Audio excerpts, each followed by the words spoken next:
वृंदावन में पुरुषोत्तम मास के इन विश्राम दिवसों में हम आप सब लोग मंगलमयी कथा श्रवण के लिए एकत्रित हुए हैं। आज प्रथम दिवस का क्रम है। आगामी 7 दिनों तक ये क्रम रहेगा। अभी 7 और 8 तारीख को तो केवल कथा का क्रम है।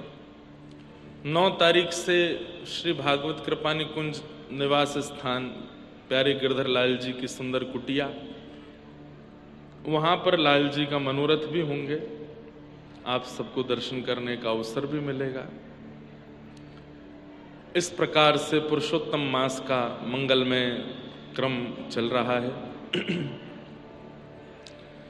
साक्षात पुरुषोत्तम, साक्षात परमात्मा मास के रूप में प्रकट हुए हैं, महीने के रूप में प्रकट हुए हैं। और उसमें भी धाम में कथा श्रवण करने को मिल जाए, उत्सव करने को मिल जाए, तो ये लाल जी की बड़ी कृपा है। हमारी तो पुरुषोत्तम मास की पूरी लीला बड़ी अद्भुत रही। पहली कथा मुक्तिनाथ धाम में हुई, जहां शालिग्राम भगवान प्रकट होते हैं। वहां कथा करना ही बड़ा दुर्गम था, वहां पहुंचना ही बहुत दुर्गम है। ठाकुर जी की कृपा के बिना वहां पहुंचना बड़ा मुश्किल है। हमारे भारतवर्ष में जहां कहीं भी ठाकुर जी विराज रहे हैं, सब शालिग्राम शिला से निर्मित हैं, सब शालिग्राम भगवान स्वरूप से ही प्रकट हैं। ऐसे शालिग्राम भगवान की उद्गम स्थली मुक्तिनाथ धाम, दामोदर कुंड, वहां कथा करने के लिए गए। अब दोबारा कब जाएंगे कोई पता नहीं है, क्योंकि इतना दुर्गम है वहां पहुंचना।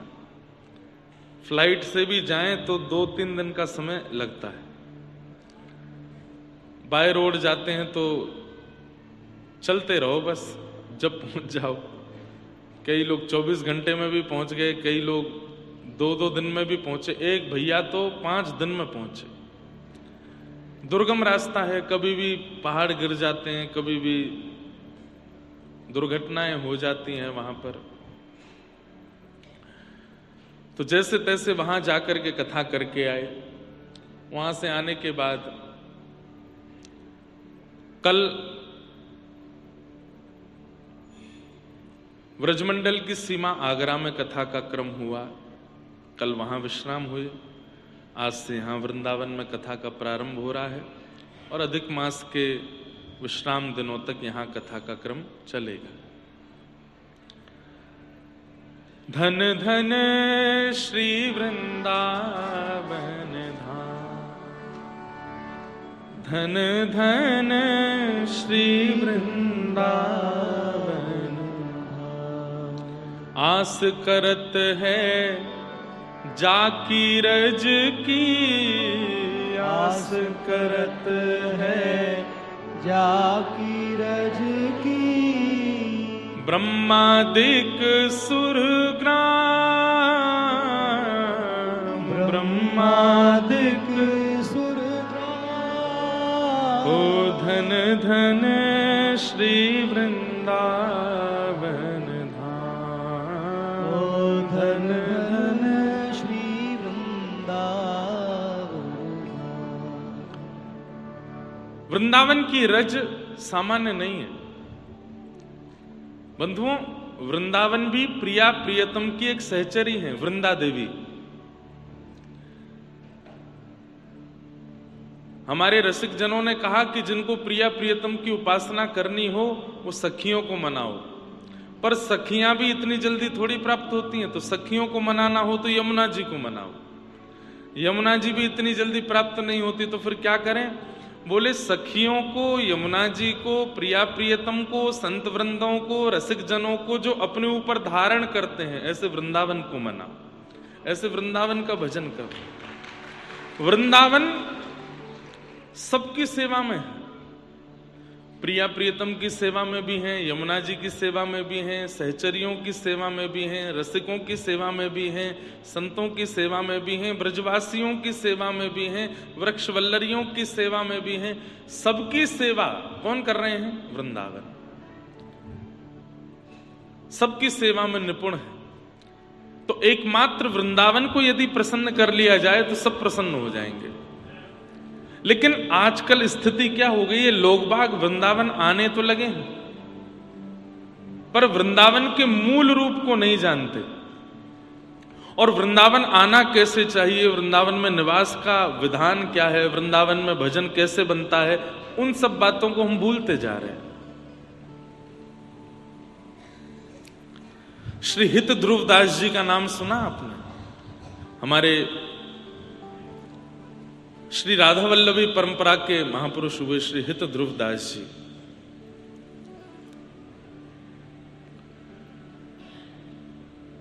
हित ध्रुवदास जी आपको श्रीमन हितरवंश महाप्रभु के ही छोटे पुत्र श्री गोपीनाथ जी से दीक्षा प्राप्त हुई।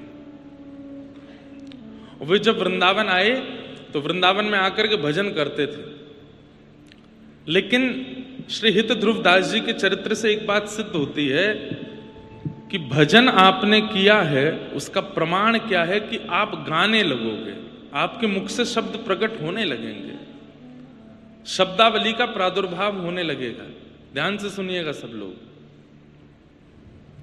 हम नाम जप करते हैं, अपने ठाकुर की सेवा करते हैं, अपनी गुरु कृपा का, गुरु आज्ञा का पालन करते हैं, पर इन सब का प्रमाण क्या कि हमारा भजन बन रहा है या चल रहा है? गायन होने लग जाए, शब्द प्रकट होने लग जाए।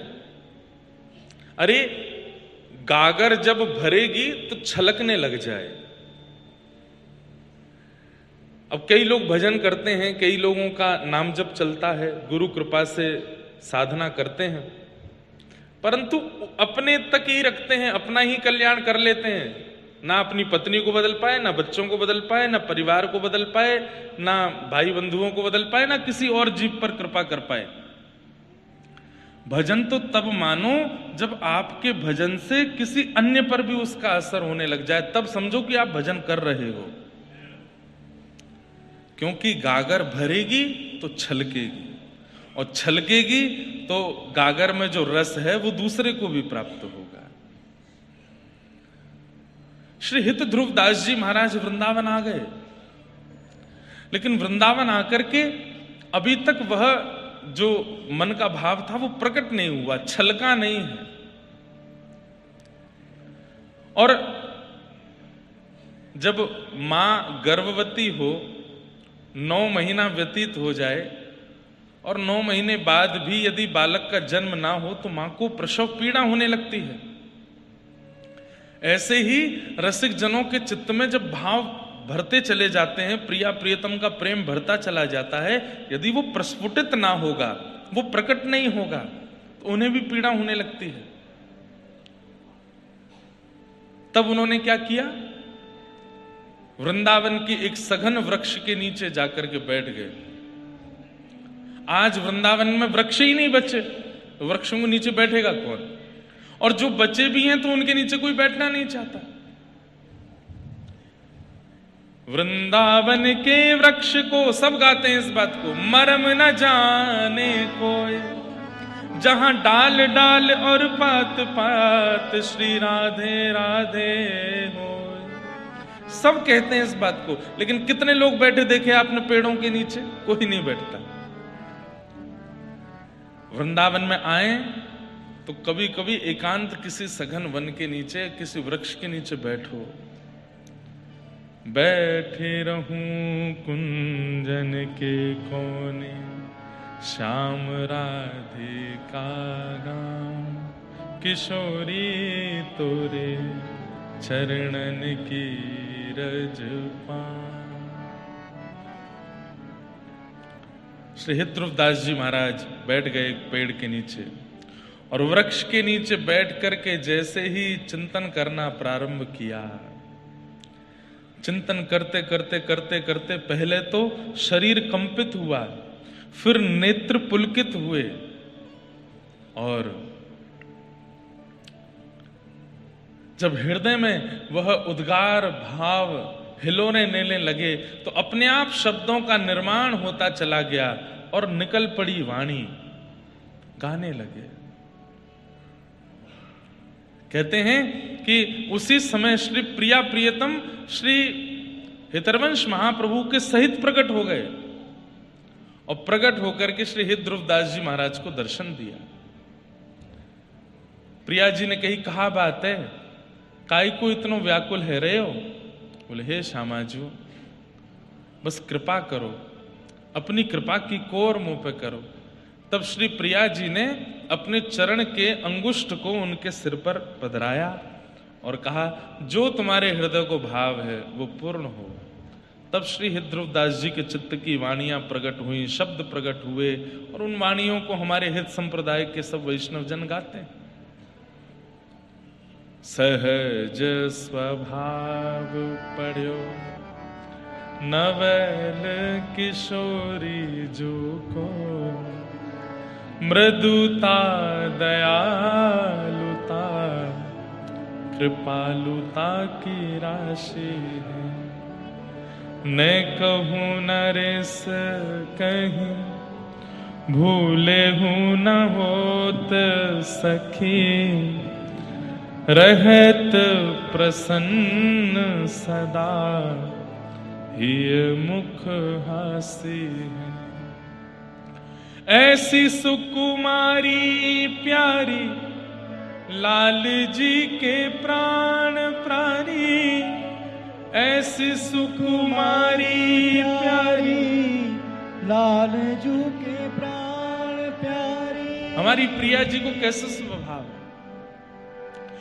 मूल बात हम ये कहना चाहते हैं कि आज वृंदावन में भीड़ तो बहुत हो गई है, पर वृंदावन की आवश्यकता कोई नहीं जानता या वृंदावन की रहनी को कोई नहीं पहचान रहा है। सब गाते हैं बैठी रहूं कुंजन के कने, पर कौन बैठा दिखा है कुंजों के कोने में? कोई भी नहीं। कौन बैठा दिखा है वृक्षों के नीचे? कोई भी नहीं। इसलिए हमने पंचायतन बताए, वृंदावन में आओ तो 5 लोगों को प्रणाम करो। श्री यमुना जी, वृंदावन की रजरानी, वृंदावन के वृक्षवल्लरी, वृंदावन के ब्रजवासी और श्री गोपेश्वर महादेव। इन 5 को वंदन करो, तब ये 5 कृपा करके वृंदावन की रहनी सिखाएंगे। इनकी कृपा से वृक्षों को प्रणाम करो। हमारी प्रिया जी कितनी भोली। जगन्नाथ भट्ट नाम के एक व्यक्ति थे, उनकी पत्नी का नाम था किशोरी। क्या नाम था? किशोरी। व्रजमंडल में रहने लगे थे तो बाहर के, किसी कारणवश उनकी पत्नी की मृत्यु हो गई। अब तो मथुरा से निकले रोते रोते, और रोते रोते रोते, हे किशोरी कहाँ हो, हे मेरी किशोरी तुम कहाँ चली गई, मैं तुम्हारे बगैर कैसे रहूंगा, हे मेरी किशोरी तुम कहाँ हो। और बस रोते रोते रोते जैसे ही घेवर वन बरसाने पहुंचे तो श्री प्रिया प्रियतम दोनों लीला कर रहे थे, और लीला करते करते अचानक से किशोरी जी रुक गई। श्याम सुंदर, ये मुझको कौन पुकार रहा है? ये मेरो नाम ले ले करके इतने आर्त भाव से कौन रो रहा है? ये इतनी पीड़ा में, इतनी वेदना में कौन रुदन कर रहा है? ठाकुर जी बोले, अरे प्रियाजू, अरे श्यामाजू, ये आपकी याद में नाय रो रहा है। ये एक व्यक्ति है, बाकी घरवारी चली गई है, वाको नाम किशोरी है, वाके काजे रो रहा है। श्री प्रिया जी इतनी भावुक हो गई, बोले कि वो भले ही अपने घरवारी के काजे रो रहा हो, पर किशोरी मूल नाम तो मेरो ही है, मूल नाम तो मेरो ही है। और वो जा भाव से रो रहा है, जा वेदना से रो रहा है, मुंह से देखो नहीं जा रहा हो, मुंह से सुनो नहीं जा रहा है।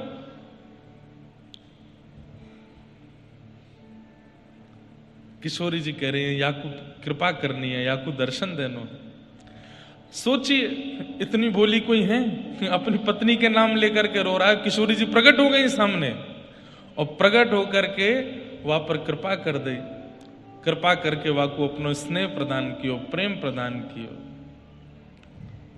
सहज स्वभाव पर नवल किशोरी जो को सहज स्वभाव पड़ो, नवल किशोरी जो को मृदुता दयालुता कृपालुता की राशि, मृदुता दयालुता कृपालुता की राशि। ऐसी कृपा, वो कृपा प्राप्त कैसे होती है? ये वृक्ष ही कृपा करके किशोरी जी से मिलवाएंगे, ये यमुना जी ही कृपा करके किशोरी जी से मिलाएंगी, यहां की रजरानी ही कृपा करती है, ये गोपेश्वर महादेव ही कृपा करते हैं। ये प्रवचन उन लोगों के लिए नहीं है जो वृंदावन केवल घूमने आए हैं। वृंदावन घूमने की स्थली बन चुका है। ये उन लोगों के लिए है जो वास्तव में प्रिया प्रियतम का अनुभव करना चाहते हैं, उनके लिए ये बात है। रिझाओ, मनाओ। ऐसे पुरुषोत्तम मास में हम आप सब लोग वृंदावन में विराजें, प्रयास करेंगे अपने 7 दिन के क्रम में किशोरी जी को रिझावें, मनावें और उनकी थोड़ी कृपा की कोर हम पे हो जाए, ऐसी प्रार्थना करेंगे। आज कथा का प्रथम दिवस, महात्म्य से कथा प्रारंभ करते हैं। बीच बीच में व्रज की लीला, व्रज के भावों का स्मरण करते रहेंगे। सच्चिदानंद रूपाय विश्वोत्पत्त्यादि हेतवे तापत्रय विनाशाय श्रीकृष्णाय वयं नुमः। यं प्रव्रजन्तमनुपेत अपेतकृत्यं द्वैपायनो विरह कातरया जुहाव पुत्रेति तन्मयतया तर्वोऽभिनेदु तं सर्वभूतहृदयं मुनिमानतोऽस्मि।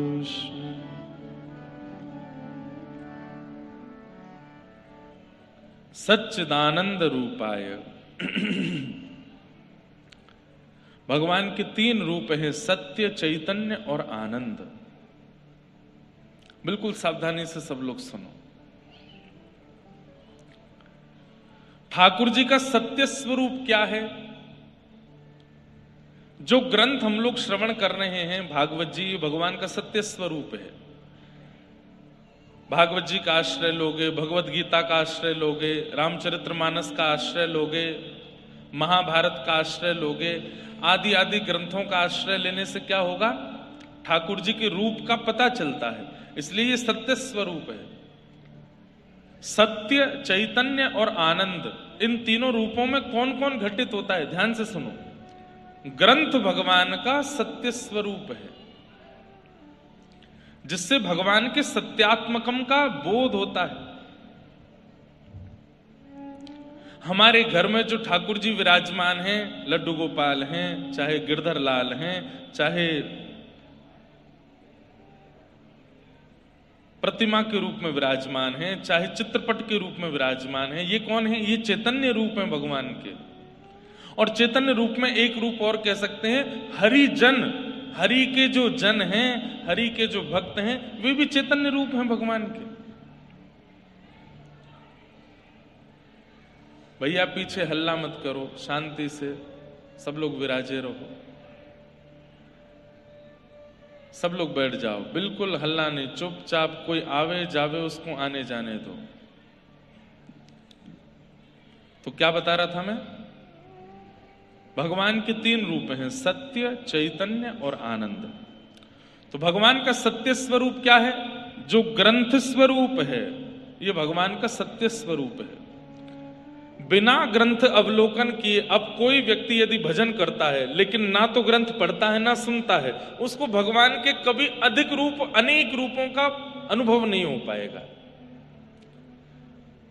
केवल भजन में लगे हैं, साधन में लगे हैं, केवल और केवल नाम जप में लगे हैं, लेकिन कभी सत्संग नहीं करेंगे, कभी सदग्रंथों का अवलोकन नहीं करेंगे, तो भगवान की विविध विविध लीला और रूपों का अनुभव नहीं हो पाएगा। इसलिए ये ग्रंथ क्या है? भगवान का सत्य स्वरूप है, इनका अवलोकन करना आवश्यक है।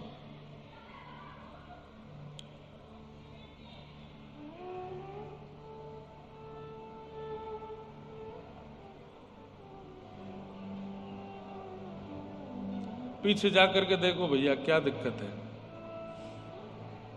वो हमको दिक्कत पता है कि पहले आके आगे बैठ गए, अब वापस जा रहे हैं तो कोई जाने नहीं दे रहा है। आ रहे हैं, अभी रुको, आ रहे हैं। हमारे साथ बड़ी दिक्कत है, क्या करें? कितना बड़ा पंडाल या कितनी बड़ी जगह पर कथा करें जहां सब आ जाएं। आगरा में कथा करी, वहां पर इतनी भीड़, यहां हुई, यहां पे भी ऐसा। अब सबको बैठाने की व्यवस्था कैसे बने? आएंगे तो सब लोग।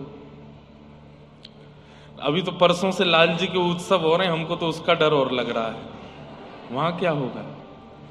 हमने बढ़िया व्यवस्था हमने सोच रखी है कि हम वहां बैठने की व्यवस्था नहीं रखेंगे, बैरिकेडिंग कराएंगे, दर्शन करो निकलते चलो। जैसे मंदिरों में रहता है ना, आओ दर्शन करो जाओ, वहां बैठने की कोई व्यवस्था नहीं रखेंगे। नीचे उतरो, दर्शन करते हुए जाओ। लाल जी के उत्सव चलते रहेंगे तो ही व्यवस्था बन पाएगी, नहीं तो बैठवाने की कर दी तो हमारा हॉल तो इससे भी आधा है, वहां क्या होगा। इसलिए कथा में श्रोताओं को भी विचार करना चाहिए कि हमारा उपद्रव महाराज जी को परेशान नहीं करे, अन्य श्रोताओं को परेशान नहीं करे, नहीं तो हम पूतना बन जाएंगे। कौन बन जाएंगे? पूतना ने क्या किया था? उत्सव में आके उपद्रव ही तो किया था। लाल जी का जन्मोत्सव चल रहा था, उसमें आकर के हल्ला करने लगे, उपद्रव करने लगे। तो इसलिए जो बैठ गए हैं अब वो जाएं नहीं, और जो जा रहे हैं उनको तुरंत जाने दो, बाकी सब लोग बैठे रहो। तो भगवान का सत्य स्वरूप क्या है? सारे ग्रंथ ये भगवान के सत्य स्वरूप है। भगवान का चैतन्य रूप क्या है? जितने भी हरिजन हैं, चाहे वो संत हैं, चाहे वो भक्त हैं, चाहे वो वैष्णव हैं, जिसके भी माथे पर तिलक विराजमान है, कंठ में कंठी विराजमान है, धाम निवासी हैं, गुरु आश्रय में रहते हैं, ऐसे हरिजन कौन है? ये भगवान के चैतन्य रूप हैं। उनको भी हरि रूप ही मानना चाहिए।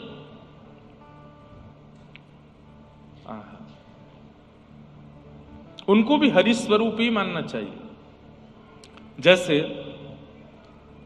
आप राजस्थान में हो और कोई वृंदावन से आ जाए तो यही मानना चाहिए कि ठाकुर जी के स्वरूप में आए। कोई लाली आ जाए तो अरे किशोरी जी आई हैं। ठाकुर जी किशोरी जी नहीं मान सकते तो उनके सखा के रूप में मानो, ये ठाकुर जी के कोई सखा आए हैं, ये किशोरी जी की कोई सहचरी आई हैं, कोई सखी आई हैं। अब आप लोग नाथद्वारा से आए हैं तो नाथद्वारा के भाव से हमारे लिए तो यही है कि या तो अष्ट सखाओं के रूप में आए हैं, या फिर हमारे श्री जी बाबा जिसके चित्त में अनन्य प्रेम है उसके रूप में श्री जी बाबा ही आए हैं, नवनीत प्रियालाल जी ही आए हैं, वृंदावन आए हैं। इसलिए हमने आते ही सबसे पहले स्वागत किया कि आप सबका स्वागत है। क्यों? आप सब उस धाम से आए हैं, तो धाम के जो धामी ठाकुर हैं वो धामियों के चित्त में बैठ के आते हैं। तो ये भगवान का चैतन्य रूप है। चैतन्य किसको कहते हैं? जो जड़ नहीं है, चलते फिरते उठते बैठते स्वरूप को चैतन्य कहते हैं।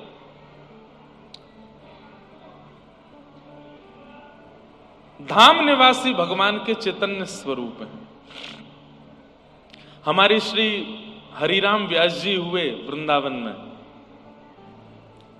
उनकी दृष्टि तो इतनी अद्भुत थी कि वो व्यक्ति को देखते और उसके गुण के अनुसार भगवान का रूप मान लेते। कोई बहुत क्रोधी दिखता तो उसको प्रणाम करते, जय हो आपके चित्त में परशुराम जी बैठे हैं, परशुराम भगवान बैठे। कोई बहुत सौम्य दिखाई देता, कम बोलने वाला, जय हो राघव जी चटक मटक विराज रहे हो भीतर, ऐसे प्रणाम करते। कोई बहुत क्या कहते हैं ऊधमी, कभी इधर कूदे कभी उधर जावे, कभी किसी को छेड़े कभी किसी को छेड़े, तो हरिराम व्यास जी उसको प्रणाम करते, बाल कृष्ण प्रभु आपकी जय हो। इतना ऊधम कर रहे हो, एक जगह टिक के नहीं बैठ रहे हो। कई लोग होते हैं उनकी हाइट नहीं बढ़ती, छोटे ही रह जाते हैं, उनको कहते जय हो वामन भगवान, नेक्से से हो, आपको प्रणाम करें। कोई बहुत ज्यादा कसरत वगैरह करके अपने शरीर वरीर को फुला लेता है, लंबा चौड़ा तगड़ा हो जाता है, ओहो नृसिंह आ रहे हैं, जय हो। रूप गुण के अनुसार हर व्यक्ति में भगवत दर्शन करते थे। कौन? श्री हरिराम व्यास जी महाराज। क्यों?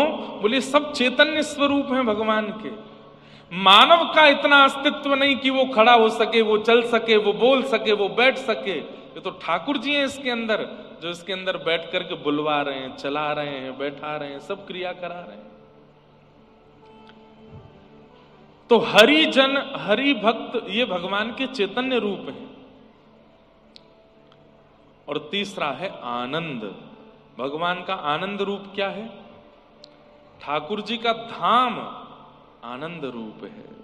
जैसे वृंदावन आनंद रूप है, बरसाना आनंद रूप है, श्री गोवर्धन आनंद रूप है, नाथ द्वारा आनंद रूप है, श्री जगन्नाथपुरी आनंद रूप है, द्वारिका धाम आनंद रूप है, श्री बद्रीनाथ आनंद रूप है।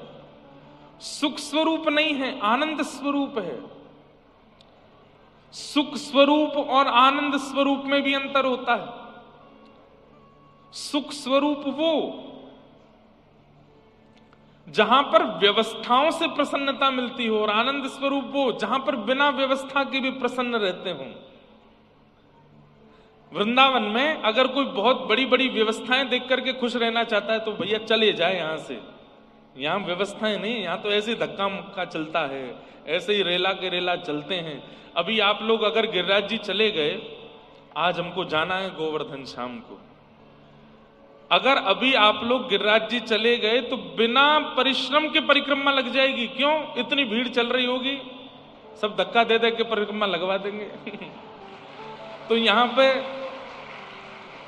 व्यवस्था नहीं चाहिए होती, यहां तो बिन व्यवस्था के काम हो जाता है। हरिद्वार आदि बड़े बड़े तीर्थों में जाकर के साधन करना पड़ता है, पर वृंदावन के लिए कहते हैं यहां पड़े रहो, पड़े रहना भी साधन है। यहां पर सो जाओ तान दुपट्टा तो भी भजन हो रहा है, कुछ मत करो। अब इन सब बातों से ही कई लोग जो है वृंदावन में आके भर गए हैं, कुछ नहीं करते। बोले महाराज जी कहते कुछ मत करो, पड़े रहो। लेकिन वृंदावन के अनुकूल तो बनिए। हमें ऐसा लगता है कि वृंदावन आना ब्रजवास नहीं है, वृंदावन के अनुकूल बनकर के रहना ब्रजवास है। स्कूल आने मात्र से विद्यार्थी कहला जाएगा, लेकिन टॉपर नहीं कहलाता। टॉपर तो तब कहलाया जाएगा जब अनुकूल विद्या को ग्रहण करके और एग्जामिनेशन अच्छे से करे, तब टॉपर कहलाएगा। नहीं तो विद्यार्थी तो बहुत हैं। अरे भैया फोगला आश्रम को कहा करें, अब चौड़ो कर दें, लंबो कर दें, कहां करें, कहां ले जाएं। कल से एक नियम बना देते हैं कि 10 बजे तक जितने लोग आ गए तो अच्छा, उसके बाद किवाड़ बंद कर देंगे। अब सुनो,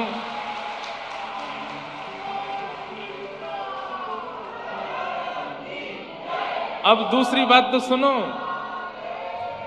कल क्या होगा वो सुन लो। सुबह 4 बजे से ही लाइन लग जाएगी। कल एक काम करते हैं, बाहर भी थोड़ी स्क्रीन वगैरह वैसे लग रही होगी कि नहीं पता नहीं मुझे, बाहर लग रही है, बाहर लग रही है। हाँ, तो बाहर भी कूलर वूलर लगवा के बढ़िया व्यवस्था कर देंगे। जो लेट आवे या संख्या यहां पर ना बचे तो फिर बाहर बैठ जाएं सब लोग, हैं? वहां पे भी फुल है। चलो कल जमुना जी में कथा करेंगे, वहीं कूद कूद के सुन लो। जमुना जी बढ़िया गहरी है, एक के ऊपर 10-5 लोग बैठ जाना। चलो अच्छा है ये भी, लेकिन उपद्रव मत करो, खूब भीड़ करो, लेकिन इतने ये हल्ला गुल्ला नहीं। और हल्ला गुल्ला पता किनसे होता है? जो आगे बैठ गए, अब उठ के जाते हैं तो उनको जगह नहीं मिल रही बाहर निकलने की, तो हल्ला होता है। बस ये हल्ला नहीं, जो बैठ गए वो बैठे रहो, और जिनको बाहर जाना ही है वो फिर बाहर ही बैठो, बीच से नहीं जाना है। तो भगवान के तीन रूप हैं, सत्य, चैतन्य और आनंद। भगवान का सत्य स्वरूप क्या है?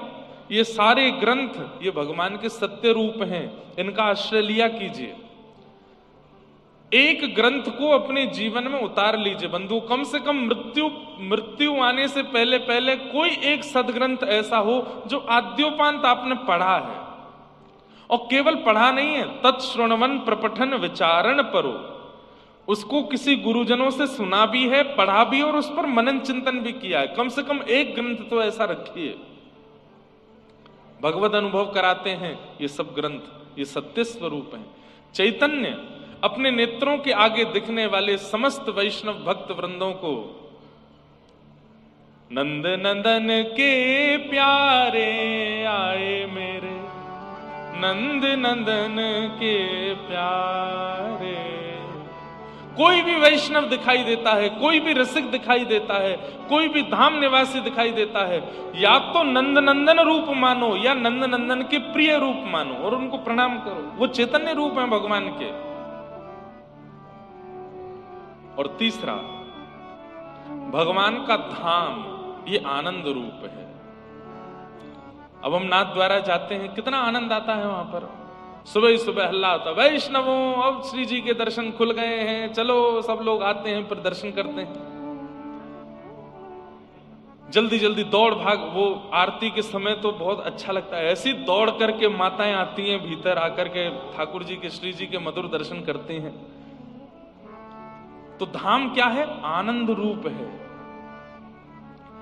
गिरिराज जी आनंद रूप हैं, जगन्नाथपुरी महाप्रसाद आनंद रूप है, श्री द्वारिका धाम आनंद रूप है। सच्चिदानंद रूपा, ये तीन भगवान के रूप हैं। ग्रंथ, हरिजन और हरिधाम, इन तीनों को जीवन में उतारने का प्रयास कीजिए। इन तीनों का आश्रय समय समय पर लेने का प्रयास कीजिए। यही भगवान के तीन रूप है, सच्चिदानंद रूपाय। विश्वोत्पत्त्यादि हेतवे, विश्व की उत्पत्ति, विश्व का पालन, विश्व का संहार करने वाले, तापत्रय विनाशाय, तीन प्रकार के तापों का नाश करने वाले, श्री कृष्णाय वयम नमः। एक बात याद रखिए, कृष्ण भक्त, श्री जी का भक्त, वृंदावन का भक्त यदि संसारी विषय के वजह से रो रहा है तो उसको कृष्ण भक्ति छोड़ देनी चाहिए। कृष्ण प्रेमी कभी संसारी विषय के लिए नहीं रोता है। कृष्ण प्रेमी केवल उनके विरह में रोता है, उनकी याद में रोता है, उनकी स्मृति में रोता है। वो संसार की किसी विषाद के कारण, संसार की कोई दिक्कत के कारण, संसार में होने वाले शारीरिक, मानसिक, बौद्धिक या फिर पारिवारिक कष्टों के कारण कभी नहीं रोता है। क्यों? तापत्रय विनाशाय, ये श्री कृष्ण का गुण है कि उनकी शरण में आने वाले को फिर संसार के ताप सताते नहीं। सताते तो हैं लेकिन वो उनसे परेशान नहीं होता, वो उनसे पीड़ित नहीं होता। उसकी पीड़ा का कारण केवल श्री कृष्ण न मिले ये रहता है और कुछ नहीं। घर में कोई दिक्कत हो गई, कोई बात नहीं। पैसे कम हो गए, कोई बात नहीं। शारीरिक पीड़ा हो गई, कोई बात नहीं। अरे कहां तक है, कोई छोड़ के चला गया, कोई बात नहीं, इनका भगवत नाम गमन हुआ है। इस प्रकार से अपनी समस्त व्यवस्थाओं को स्वीकार करता है। लेकिन रुदन के लिए जब बात आती है तो रुरुदुः स्वस्वरम राजन कृष्ण दर्शन लालसा। रोना केवल, रुदन केवल, विरह केवल, विषाद केवल कृष्ण विरह में हो और किसी काम के लिए नहीं। अगर कोई कृष्ण कृष्ण भजता है, गले में कंठी पहनता है, सिर पर उर्धपुंड लगाता है और रो रहा है, और कारण पूछा गया क्यों रो रहे हैं, कारण क्या बताया? हमारा बेटा हमारी बात नहीं सुनता इसलिए रो रहे हैं, हमारा धंधा अच्छा नहीं चल रहा है इसलिए रो रहे हैं, हमारे परिवार में ये पीड़ा है इसलिए रो रहे हैं। वो कृष्ण भक्त नहीं हो सकता। या फिर ऐसा कह लें, उसने भक्ति की पर ठाकुर जी ने उसको स्वीकार नहीं किया। क्यों? क्योंकि ठाकुर जी का गुण है तापत्रय विनाशाय, वो संसार के तापों को नाश करते हैं। तापों का नाश करने का मतलब क्या है? ताप तो जीवन में आएगा लेकिन आप विचलित नहीं होगे। मैं तो गोविंद रा गुण गासूं, राणा जी रूठे तो मने खाए करसू। मीराबाई कहती, मीराबाई को कष्ट देने में क्या कमी छोड़ी थी राणा ने?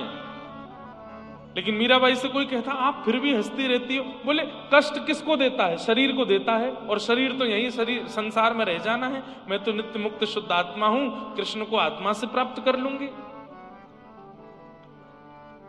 चरणामृत रा नेम हमारा, चरणामृत रा नेम हमारा, मैं तो नित उठ दर्शन पासूं। वो मैं तो नित उठ दर्शन पासूं। मैं तो गोविंद रा गुण गासूं, राणा जी रूठे तो मने काए करसूं। मैं तो गोविंद रा गुण गासूं, राणा जी रूठे तो मने काय करेसूं। और मेरी सबसे अच्छी पंक्ति, अब ये राणा कौन है? संसार के विषय जो हमें परेशान करते हैं उनके लिए मीराबाई कह रही है, रूठे तो रूठे, ये परेशान करें तो करें, हम ठाकुर जी का भजन कैसे छोड़ दें? भाई मां अपने पुत्र से कैसा प्रेम करती है। मां को बुखार आ जाता है, रात्रि में बुखार आ जाता है, फिर भी पता है सुबह बेटा को स्कूल जाना है तो उठती है, फिर भी रोटी बनाती है, उसका टिफिन लगाती है। सिर दर्द हो रहा है, सिर पकड़ के बैठती है, बांध करके अपने पुत्र को तैयार करती है, उसके शूज पॉलिश करेगी, उसके गले में थर्मस लटका देगी, बैग लटकाएगी, उसको स्कूल भेजती है। पत्नी क्या करती है? स्वयं पीड़ा में होगी लेकिन पता है कि पति को आज जाना है तो सब उसकी व्यवस्थाएं करती है। ठाकुर जी के संबंध में फिर हम त्याग क्यों कर देते हैं? आज हम भजन नहीं कर पाए, आज हमारी माला नहीं हो पाई, आज हम सेवा नहीं कर पाए, आज हम धाम नहीं जा पाए, आज हम कथा नहीं सुन पाए। क्यों? पेट में दर्द हो रहा है, सिर में दर्द हो रहा है। ये तो पेट सिर दर्द वो बातें जो मैं मन से कह सकता हूं। और भी संसार के कई विषाद हैं जो रोकते हैं हमको, और उनसे हम रुक करके ठाकुर जी का त्याग कर देते हैं। नहीं, प्रेमी ऐसा नहीं करते। प्रेमी तो चाहे संसार अपना काम कर रहा है, मेरे कर्म प्रारब्ध अपने काम कर रहे हैं, मैं ठाकुर जी को भजूं, मुझे उसका त्याग नहीं करना।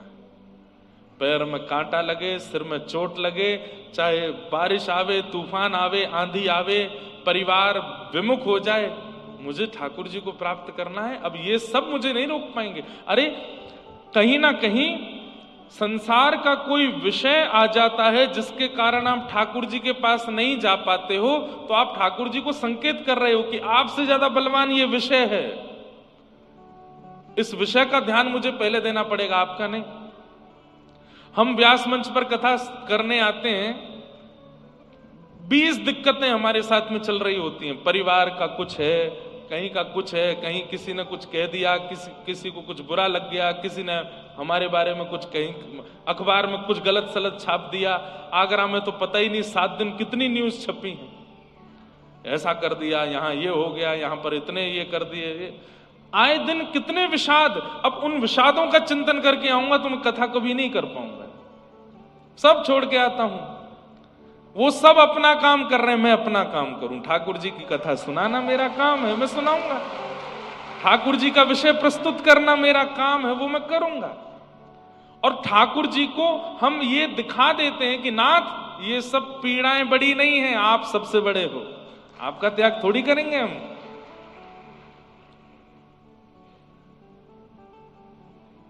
मीराबाई यही तो करती हैं।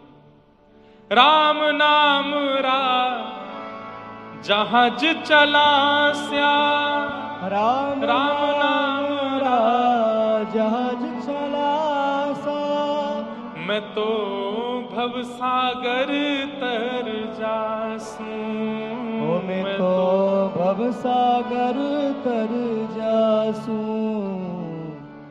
मीरा के प्रभु गिरधर नागर, मीरा के प्रभु गिरधर नागर, मीरा के प्रभु गिरधर नागर, मीरा के प्रभु गिरधर नागर। मैं तो निरख परख गुण गासूं, मैं तो निरख परख गुण गासूं, मैं तो गोविंद रा गुण गासूं। राणा जी रूठे तो मने काय करसे, मैं तो गोविंद रा गुण गासूं। राणा जी रूठे तो मने काय करसे। तापत्रय विनाशाय, 3 प्रकार के ताप हमारे जीवन में आते हैं, आदि दैविक, आदि भौतिक, आध्यात्मिक। आदि दैविक ताप क्या है? वर्षा से हमारा कोई नुकसान हो गया, मौसम से कोई नुकसान हो गया, गर्मी से नुकसान हो गया, मतलब देव प्रकृति से हमारा कोई नुकसान, वो दैविक ताप। किसी व्यक्ति ने हमको कष्ट दिया, पत्नी ने कष्ट दिया, पति ने कष्ट दिया, बच्चों ने दिया, माता पिता ने दिया, पड़ोसी ने दिया, मित्र ने दिया, अनजानों ने दिया, व्यक्ति के द्वारा दिया गया कष्ट भौतिक ताप है। और आध्यात्मिक ताप, शरीर रुग्ण हो गया, सिर में दर्द हो रहा है, खांसी जुकाम हो गई, बुखार हो गया, या किसी प्रकार की शारीरिक बीमारी हो गई, यह आदि भौतिक ताप है। ये 3 ही ताप हैं संसार में, और इन तीनों तापों का विनाश करना ये श्री कृष्ण का गुण है। इसका मतलब क्या? ताप नहीं रुकेंगे, पर उन तापों का प्रभाव नहीं होगा आपके ऊपर। आएंगे तो सही, पर प्रभाव नहीं होगा।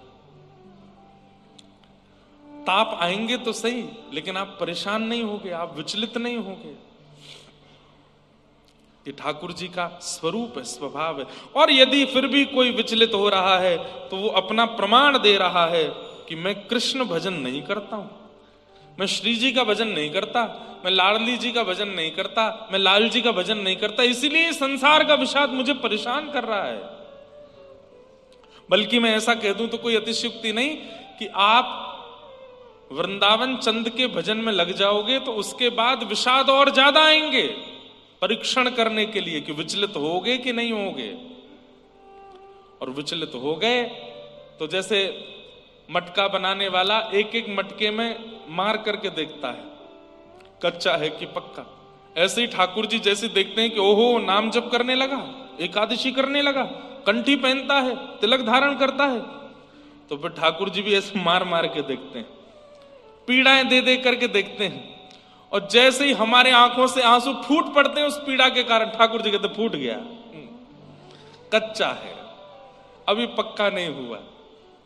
लेकिन जब पक्का मटका होता है ना, तो मटका बनाने वाला पहले तो 2 उंगली मारता है, फिर भी नहीं फूटता तो फिर उसमें थप्पी मारता है, फिर भी नहीं फूटता तो फिर उसमें घुसा मारता है, फिर भी नहीं फूटता, सोई उसको लेकर के उसमें सुंदर पवित्र जल भर करके, रस भर करके दूसरों को प्रदान कर देता है। ऐसे ही ठाकुर जी हमारे साथ भी करते हैं। पहले तो इसको हमारे ब्रज में कहते हैं टंटोला। क्या बोलते हैं? ऐसे टंटोला मारते हैं ना बच्चों के, टंटोला ही बोलते हैं। और कुछ बोलते हैं? क्या बोलते हैं इसको? हैं? टंटोला बोलते हैं ना, हमारे यहाँ ब्रज में टंटोला ही बोलते हैं इसको। तो पहले ठाकुर जी टंटोला मार के देखते हैं। आपके यहाँ कुछ और बोलते हैं? टोला, आपके यहाँ टोला, हमारे यहाँ टंटोला। ब्रजवासी हैं भाई, एक शब्द ज्यादा बोलेंगे, टंटोला। तो पहले ठाकुर जी टंटोला मारते हैं, नहीं फूटे तो ठाकुर जी कहते हैं अब थप्पी मारो, थप्पी मारते हैं, तब भी नहीं फूटे तो फिर ठाकुर जी घूंसा मारते हैं, गुलचा, इसको गुलचा बोलते हैं हमारे यहाँ, गुलचा मारते हैं। या के गालन गुलचा मारो री, होरी में गाते हैं, या के गालन गुलचा मारो, और फिर भी नहीं फूटता है, तब ठाकुर जी कहते हैं ये मेरो परम भक्त है, अब याकू रस से ओतप्रोत कर दो। और ओतप्रोत करके कहां करो? बोले श्री जी की शरण में पहुंचाए तो, श्री जी की शरणागति कराए तो।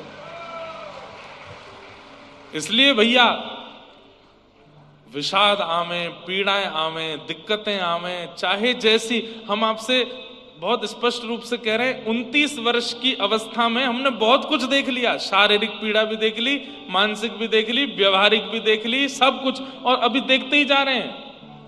पर ठाकुर जी की बहुत बड़ी कृपा, नजर नहीं लगे किसी की कि हमको ज्यादा कोई विचलित कर नहीं पाता है। और हम ये बात इसलिए बता रहे हैं कि हम ठाकुर जी को बता रहे हैं कि नाथ आपसे बड़ा कुछ नहीं है, चाहे दुनिया कुछ कर ले, ऐसे ही आप भी करो। चाहे पारिवारिक पीड़ा आवे, चाहे मैत्रिक पीड़ा आवे, चाहे सार्वजनिक पीड़ा आवे, चाहे शारीरिक पीड़ा आवे, ठाकुर जी कहो नाथ ये अपना काम कर रहे हैं, मैं अपना काम करूं, आपको भजना मेरा काम, मैं तो आपका भजन करूंगा, मैं तो आपको ध्याऊंगा।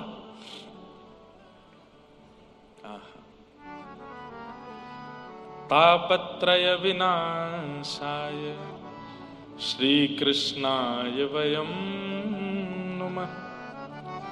श्री कृष्णाय, अब देखो कितनी सामान्य सी बात है कि अर्जुन के सामने पूरी महाभारत की सेना खड़ी है, कौरवों की, और सब धनुष बाण ले लेकर के तान के अर्जुन को मारने के लिए खड़े हैं। उस समय अर्जुन चाहता, पहले यही हुआ कि धनुष बाण छोड़ दिए, मैं युद्ध नहीं करूंगा। भगवान ने फिर कहा कि अरे कायरों जैसी बात मत कर, धनुष बाण उठा, युद्ध कर। लेकिन उस समय अर्जुन चाहता तो भगवान से कह सकता था कि नाथ ऐसा कुछ करो कि युद्ध करना ना पड़े और सब समाधान हो जाए। आप परमात्मा हो, भगवान हो, आपकी इच्छा से सब संभव है। लेकिन अर्जुन ने ऐसा कहा तो होगा, लेकिन ठाकुर जी ने मना किया, ना तुम युद्ध करो, युद्ध तुम्हें करना पड़ेगा।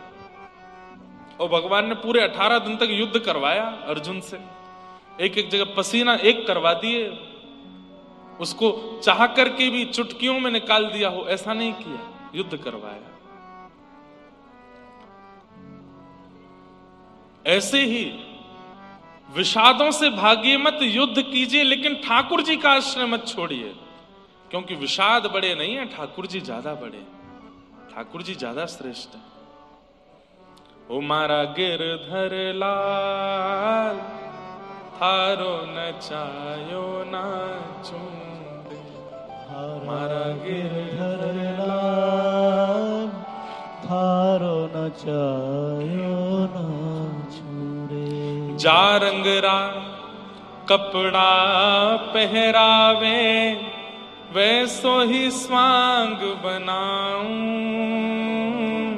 जा रंगरा कपड़ा पहनावे, वैसो ही स्वांग बनाऊं।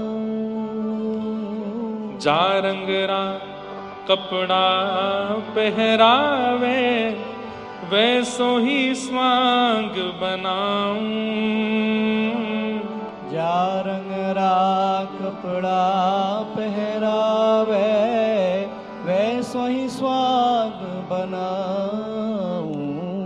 हो मारा गिरधर लाल थारो नचायो नाचूं रे, मारा गिरधर लाल थारो नचायो नाचूं रे।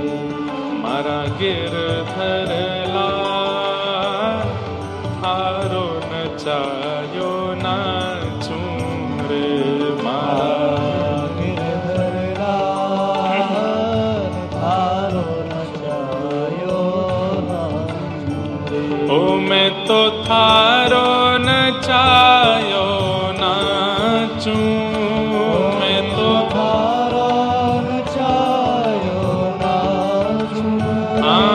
मैं तो थारो नचायो नाचूं। मैं तो थारो नचायो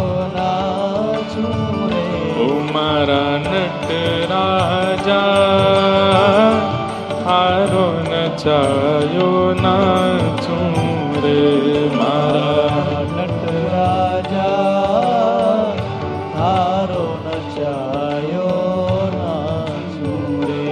हे थारे घर में रहूं निरंतर थारी हाट चलाऊं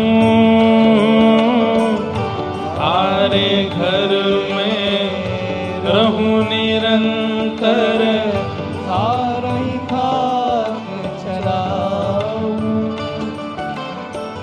थारे धन से थारे जन की थारे धन से थारे जन की ओ थारे धन से थारे जन की थारे धन से थारे जन की मैं सेवा टहल बनाऊं मारा गिरधरला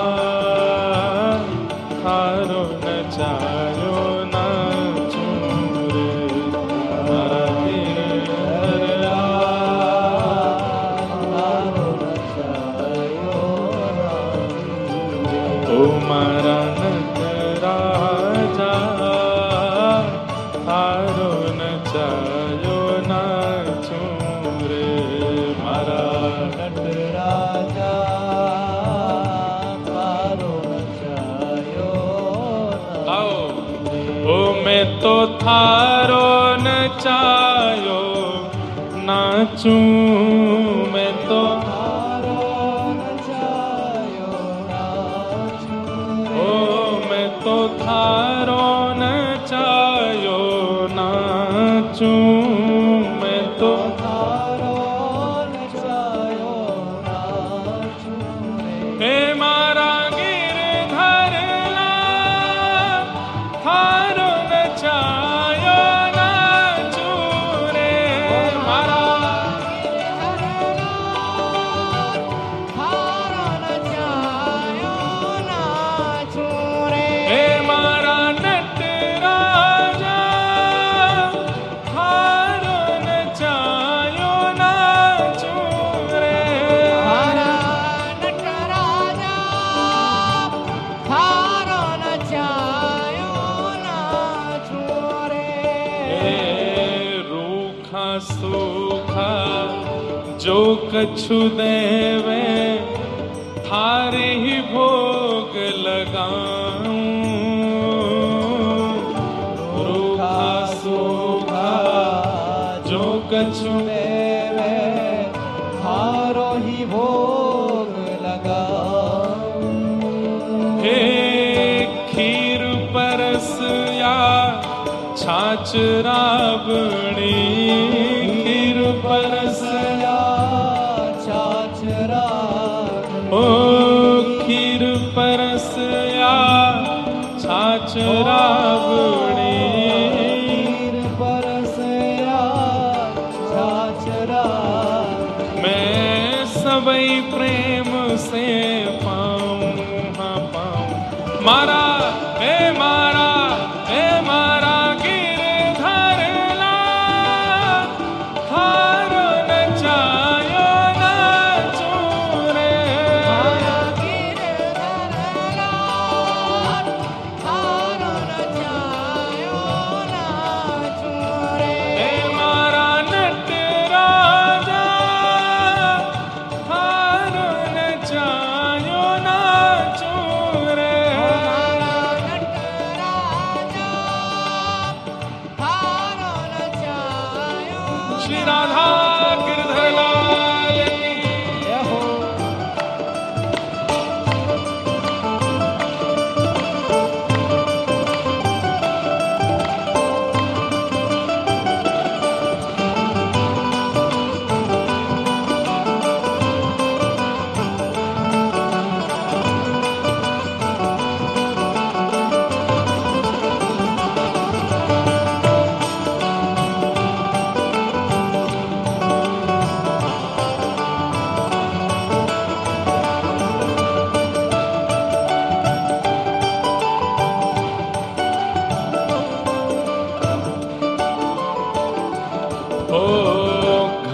का प्राणी कहाँ ना माने, मन मन खुशी मनाऊं। घर का प्राणी कहाँ ना माने, मन मन खुशी मनाऊं। ओ घर का प्राणी कहाँ ना माने, मन मन खुशी मनाऊं। घर का प्राणी कहाँ न माने, मन मन खुशी मनाऊं। ओ थारे इस मंगल विधान में, थारे इस मंगल विधान ओ थारे इस मंगल विधान में, थारे मंगल विधान मैं काहे टांग अड़ाऊं अड़ाऊं। मारा गिरधर लाल थारो नचायो नाचो रे।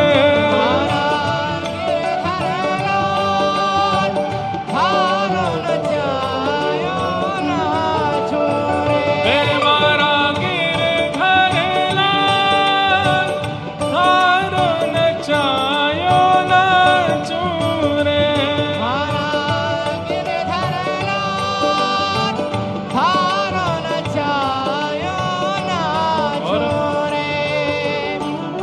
जो तू ठोकर मार गिरावे, लकड़ी जो गिर जाऊं। जो तू ठोकर मार गिरावे, लकड़ी जो गिर जाऊं। ओ जो तू ठोकर मार गिरावे, लकड़ी जो गिर जाऊं। जो तू ठोकर मार गिरावे, लकड़ी जो गिर जाऊं। और हे जो तू माथे ऊपर बिठावे, जो तू माथे ऊपर बिठावे, हाँ जो तू माथे ऊपर बिठावे, जो तू माथे ऊपर बिठावे। तो मैं हूँ ना शर्माऊं हमाऊं। मारा है मारा गिरधर लाल थारो नचायो नाचो रे।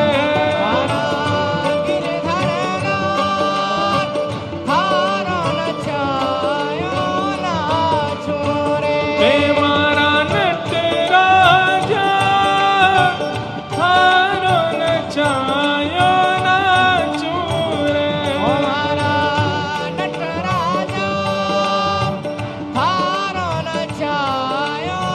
नाचो रे। उल्टा सुलटा जो कछु कर ले, मंगल रूप लखाऊं। उल्टा सुलटा जो कुछ कर ले, मंगल रूप लखाऊं। ओ उल्टा सुलटा जो कछु कर ले, मंगल रूप लखाऊं। उल्टा सुलटा जो कुछ कर ले, मंगल रूप लखाऊं। ये पूर्ण शरणागति इसी को कहते हैं सरल भाषा में। हे नाथ, आप जो चाहे हमारे साथ करो, हमें सब स्वीकार है। उल्टा सुलटा जो कछु कर ले, मंगल रूप लखाऊं, उल्टा सुलटा जो कछु कर ले मंगल रूप लखाऊं। और गाओ थारी मन चाही